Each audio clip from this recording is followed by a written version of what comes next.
Letter 2 to Mrs. Saville, England.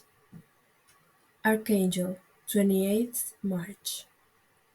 How slowly the time passes here, encompassed as I am by frost and snow. Yet a second step is taken toward my enterprise.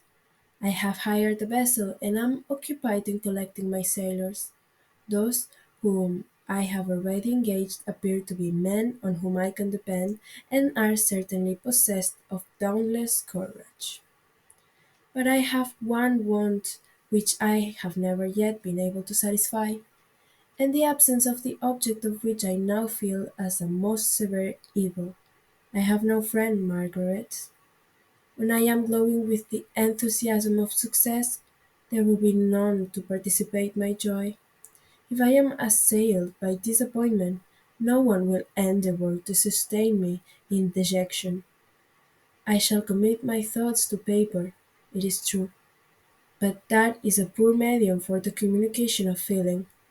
I desire the company of a man who could sympathize with me, whose eyes would reply to mine. You may deem me romantic, my dear sister, but I bitterly feel the want of a friend. I have no one near me, gentle yet courageous, possessed of a cultivated as well as of a capricious mind, whose tastes are like my own, to approve or amend my plans.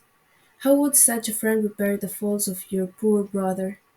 I am too ardent in execution and too impatient of difficulties.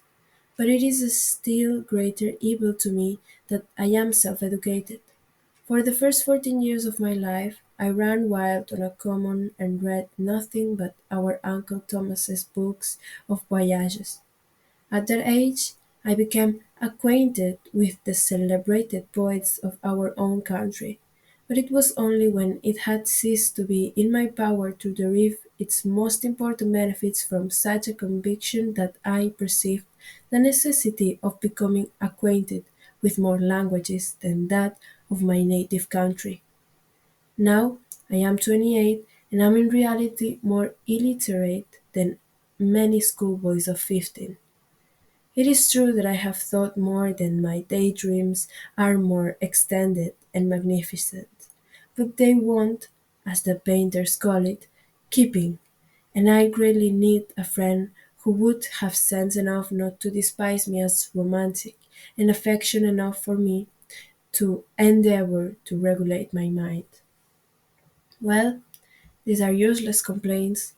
I shall certainly find no friend on the wide ocean, nor even here in Archangel, among merchants and seamen. Yet some feelings, unallied to the dross of human nature, beat even in these ragged bosoms. My lieutenant, for instance, is a man of wonderful courage and enterprise. He is madly desirous of glory, or rather, to word my phrase more characteristically, of advancement in his profession. He is an Englishman, and in the midst of national and professional prejudices, and softened by cultivation, retains some of the noblest endowments of humanity. I first became acquainted with him on board a whale vessel. Finding that he was unemployed in this city, I easily engaged him to assist in my enterprise. The master is a person of an excellent disposition, and is remarkable in the ship for his gentleness and the mildness of his discipline. This circumstance, added to his well-known integrity and dauntless courage, made me very desirous to engage him. A youth passed in solitude. My best years spent under your gentle and feminine fosterage has so refined the groundwork of my character that I cannot overcome an intense distaste to the usual brutality exercised on board ship. I have never believed it to be necessary, and when I heard of a mariner equally noted for his kindliness of heart and the respect and obedience paid to him by his crew, I felt myself peculiarly fortunate in being able to secure his services.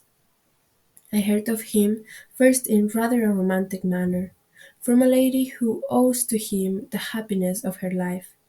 This Briefly is his story.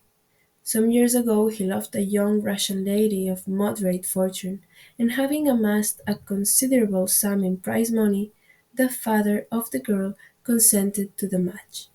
He saw his mistress once before the destined ceremony, but she was bathed in tears, and throwing herself at his feet, entreated him to spare her, confessing at the same time that she loved another, but that he was poor, and that her father would never consent to the union. My generous friend reassured the suppliant, and on being informed of the name of her lover, instantly abandoned his pursuit. He had already bought a farm with his money, on which he had designed to pass the remainder of his life, but he bestowed the whole on his rival, together with the remains of his prize money to purchase stock, and then himself solicited the young woman's father to consent to her marriage with her lover. But the old man decidedly refused, thinking himself bound in honor to my friend, who, when he found the father inexorable, quitted his country, nor returned until he heard that his former mistress was married according to her inclinations. What a noble fellow, you will claim. He is so, but then he is wholly uneducated. He is as silent as a Turk, and a kind of ignorant carelessness attends him, which, while it renders his conduct the more astonishing, detracts from the interest and sympathy which otherwise he would command. Yet, do not suppose because I complain a little, or because I can conceive a consolation for my toils, which I may never know, that I am wavering in my resolutions. Those are as fixed as my fate. And my voyage is only now delayed until the weather shall permit my embarkation. The winter has been dreadfully severe, but the spring promises well, and it is considered as a remarkably early season, so that perhaps I may sail sooner than I expected. I shall do nothing rashly. You know me sufficiently to confide in my prudence and considerateness, whenever the safety of others is committed to my care. I cannot describe to you my sensations on the near prospects of my undertaking.